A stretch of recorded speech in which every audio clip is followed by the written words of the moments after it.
Now, by the end of this course, what will be our learning outcomes?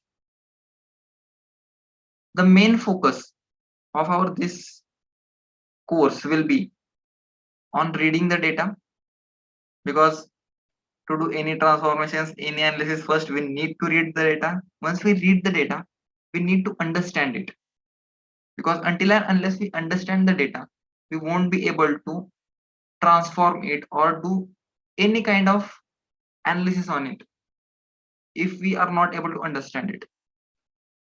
The third thing is cleaning of data.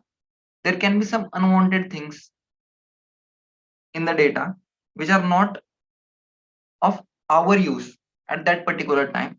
So it is better to clean the data and get in the right structure and format that we require. And the fourth thing will be to analyze and get some useful insights from it. Okay. These will be our learning outcomes.